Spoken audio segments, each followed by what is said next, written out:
सत साहिब बंदी छोड़ सतगुरु रामपाल जी महाराज की जय हो। दादा गुरु रामदेवानंद महाराज की जय हो। बंदी छोड़ कबीर साहिब की जय हो। सत साहिब ज्ञान अमृत एवं षड्यंत्र का 20 नामक पुस्तक सासाराम सीनियर हाई कोर्ट के वकील शशि भूषण दास जी द्वारा लिखी गई है। इस पुस्तक को प्राप्त करने के लिए 99 31 59 20 93 में संपर्क करके प्राप्त कर सकते हैं। PDF या लिंक प्राप्त करने के लिए 98 28 65 65 28 देवपाल दास, सूरतगढ़ जिला श्री गंगानगर राजस्थान से। सत साहिब सभी अभियुक्तों के विरुद्ध न्यायालय द्वारा आरोप गठित किया जाना FI नंबर 429 बटे सन 2014 में केस कमीडेट के बाद सत्र न्यायालय में विचार हेतु दौरा सुपुर्द हुआ। न्यायालय ने सभी अभियुक्तों के विरुद्ध दिनांक 30/9/2016 को धारा 302 343 बटे 34 एवं 120 भादवी के अंतर्गत आरोप गठित की गई, चार्ज फ्रेम की गई। तत्पश्चात केस का विचारणा प्रारंभ किया गया। अभियोजन पक्ष द्वारा प्रस्तुत गवाह इस केस में विचारणा में अभियोजन पक्ष में कुल 45 गवाह प्रस्तुत हुए, जो निम्नवत है। Number 1 Balwant Singh draftsman DPO Fatehabad. Number 2 EHC Krishan Kumar 356 Hisar 3। Baljeet Singh constable 472 Hisar. Number 4 EHC Mian Singh 1000 Hisar guard PNB Hisar. Number 5 EHC Harmeet Singh 1542 Hisar C। 6 EHC Kashmiri Lal 77 Hisar. Number 7 EAC Dalvir Singh 979 Kurukshetra. 8 inspector Anil Kumar SR 9 police line Fatehabad. Number 9 Son Singh 335 Hisar 10। Rajeev Chauhan CMO MAA MC Agroha. Number 11 doctor Sunanda. Number 12 Jarnail Singh. Number 13 Binder Kaur. Number 14 Shivpal. Number 15 Sandeep. Number 16 Pawan. Number 17 Satpal Singh. Number 18 Ram Sanjeevan. 19 Devender Singh. 20 Mahesh Singh. 21 Vipin. 22 ASI Ram Avtar 484 HPS Farrukh Nagar Gurgaon. 23 doctor Karandeep Singh professor pathology MAMS Agroha. 24 doctor Praveen सहायक professor pathology MMC Agroha. Number 25 head constable Suresh Kumar 813 Hisar. अब 66 80। 26 SI Karanpal 54 546 H। 27 retired ASI Sushil Kumar.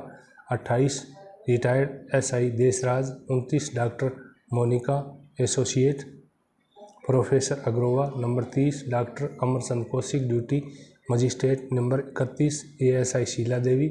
Number 32 ASI Rohtas Singh अब retired. 33 ASI Radheshyam. 34 ASI Rakesh Rani. 35 ASI Om Prakash. 36 inspector Sunita. 37 inspector Sumit Kumar. 38 ASI Rajpal retired. 39 ESI Virendra Singh. 40 ASI Dharamjeet Singh retired. 41 inspector Kapil. 42 ASI Harjinder Singh. 43 doctor Vinod Kumar Kangra chemical examiner state chemical lab Karnal.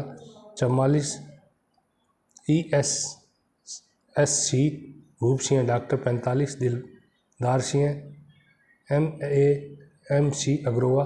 उपरोक्त लोगों की गवाही अभियोजन पक्ष से गुजरी। उसके बाद अभियोजन पक्ष ने अपनी गवाही दिनांक 9/4/2018 को क्लोज कर दिया। बचाव पक्ष का गवाह अभियोजन पक्ष का गवाही क्लोज होने के बाद सभी अभियुक्तों का सफाई बयान धारा 313 CRPC के तहत ली गई। सभी अभियुक्तों ने अपने ऊपर लगे इल्ज़ाम को गलत बताया। कहा कि यह झूठा केस उच्च पुलिस अधिकारियों एवं जिला प्रशासन के दबाव में रजिस्टर्ड किया गया है। इस संबंध में आप FIR नंबर 429 सन 2014 के जजमेंट का पारा 16 पढ़ सकते हैं।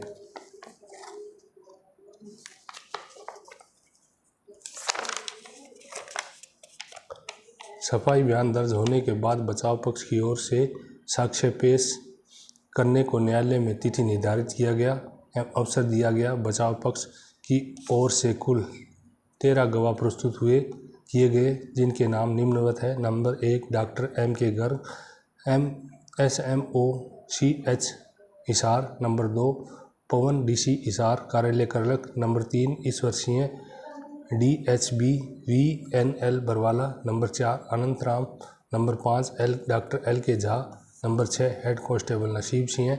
Number 7 Nagender Singh Chauhan. Number 8 ASI Sushil Kumar. Number 9 Vinod Kumar. Number 10 Dilbagh. Number 11 Suresh Kumar. Number 12 Bhupender. Number 13 Rinku. उपरोक्त सभी ने बचाव पक्ष की ओर से सफाई साक्ष्य के रूप में प्रस्तुत हुए एवं अपनी गवाही अभिलिखित कराए। ध्यान आकर्षित करना चाहता हूँ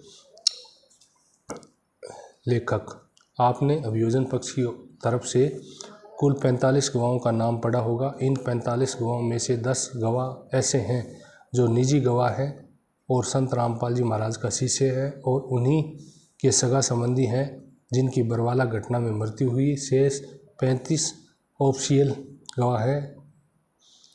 उन 10 गवाहों का नाम एवं किस मृतक से संबंधित हैं और वे क्या उनका रिश्ता है, यहाँ मैं उनका वर्णन करना चाहूँगा। नंबर 1 A जरनैल सिंह, ये मृतका मलकित कौर के पति हैं। B वीरेंद्र कौर मलकित कौर की पुत्री है। C शिवपाल सरिता मृतक सरिता के पति हैं। D संदीप मृतक संतोष का पुत्र है।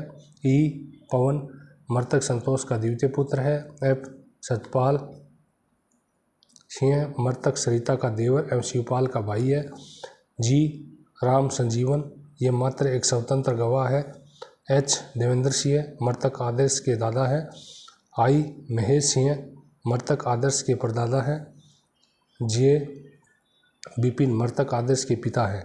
उपरोक्त सभी 10 गवाहों में सरिता का पति शिवपाल FIR नंबर 429/2014 केस संत रामपाल जी महाराज पर अन्य लोगों के खिलाफ दर्ज कराया और पुलिस के समक्ष अपना बयान अभिलिखित करवाया, जो इस केस का मुख्य आधार है। अब आप सभी ने शिवपाल का बयान पीछे पढ़ा होगा। इसी से मिलता जुलता सभी मृतकों के सगा संबंधियों ने संत रामपाल जी महाराज के खिलाफ पुलिस के समक्ष बयान दिया कि हम लोग पूर्व से निर्धारित तिथि 7/11/2014 से 9/11/2014 तक होने वाली सत्संग में आश्रम आए थे। हम लोगों को गुरुजी का दर्शन नहीं हो रही थी।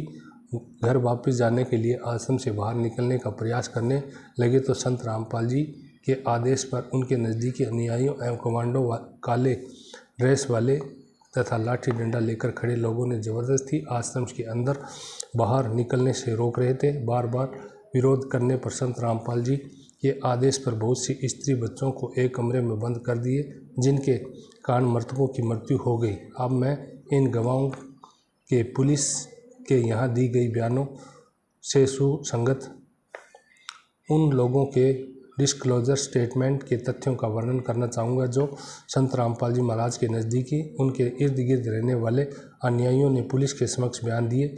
वैसे नज़दीकी अनुयायियों में से अभियुक्त राज कपूर जो इमलोटे हरियाणा का है और RSSS समिति का सचिव है, इसने अपना डिस्क्लोजर बयान से स्वीकृति बयान दिया कि ये संत रामपाल जी महाराज के आज्ञा अनुसार इस घटना में इन्वॉल्व हुए।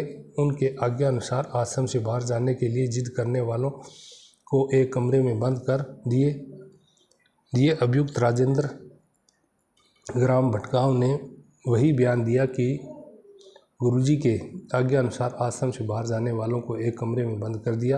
वीरेंद्र उर्फ विजेंद्र जो गुरुजी का बड़ा पुत्र है और RSSS के उप प्रधान है, जोगिंद्र उर्फ बिल्लू जो गुरुजी के रिश्ते में भांजा है, उन दोनों ने वही बयान दिया जैसा कि ऊपर दर्ज है। अलावा यह भी बयान दिया कि संत रामपाल जी के आज्ञा अनुसार आश्रम से बाहर जाने वाले व्यक्तियों को एक कमरा में बंद कर लाठी डंडा से मारपीट की गई। डंडा आश्रम में एक स्थान पर छुपा रखे हैं। इसके निशानदेही पर पुलिस ने इन्हें उस स्थान पर ले गई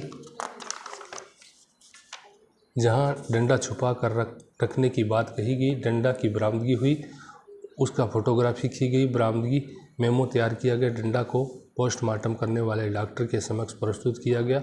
डॉक्टर ने प्रतिवेदित किया कि इन डंडों के इस्तेमाल से मृत्यु संभव है। डंडा का फोटोग्राफ कुल 11 की संख्या में ली गई। बबीता जो गुरुजी का खान पान देख रेख बेड बिस्तरा करती थी और बलजीत लहरी की बेटी थी, इसने पुलिस के समक्ष 2 बार अपना स्वीकृति बयान दिया। एक बार एसआई शीला एवं दूसरी बार एसआई सुनीता के समक्ष बयान दी। बताई कि संत रामपाल जी महाराज के आज्ञानुसार आश्रम से बाहर जाने की जिद करने वाली स्त्रियों को एक कमरे में बंद कर मारपीट की। रात में इनकी स्थिति बिगड़ गई। यह भी बयान दी कि इस कृत्य को करने में हमारा साथ नीलम एवं राजबाला देती थी। बबीता 9/12/2014 को इस केस में गिरफ्तार हुई थी। इस बयान के अनुसार पुलिस ने इन्हें रिमांड में लेकर नीलम और राजबाला के घर ले गई।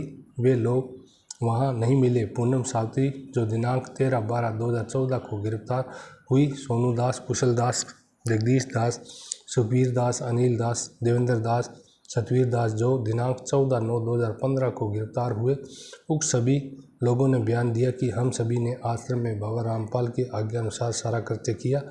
उनके आदेश पर जो आश्रम से बाहर जाने का जिद करते थे, उन्हें एक कमरे में बंद कर दिए। जिनकी स्थिति रात में बिगड़ने पर आश्रम के बाहर मेन गेट पर फेंक देते थे। उक्त सभी को इस केस में अभियुक्त बनाए गए थे। वे सभी एक ही बयान पुलिस के समक्ष दिए कि गुरुजी के आज्ञानुसार मृतकों को एक कमरा में बंद कर दिया ताकि वे आश्रम से बाहर नहीं जा सके। रात में इनकी स्थिति खराब हो गई और मृत्यु हो गई। उक्त लोगों ने अलावा मृतकों के सगे संबंधियों ने भी यही बयान पुलिस के समक्ष दिया। हम सभी परिवार जो सत्संग सुनने एवं गुरुजी के दर्शन करने आए थे, जब दर्शन नहीं हुए और घर वापसी का प्रयत्न करने लगे तो संत रामपाल जी महाराज के कहने पर उनके अनुयायियों ने काले ड्रेस कमांडो में आश्रम से बाहर जाने से रोकने लगे। बार बार कहने पर भी बाहर नहीं जाने दिए और मृतकों को जबरदस्ती एक कमरे में बंद कर दिए, जिसके कारण मृत्यु हो गई। सत साहिब जय। बंदी छोड़ सतगुरु रामपाल जी महाराज की जय हो। सत साहिब।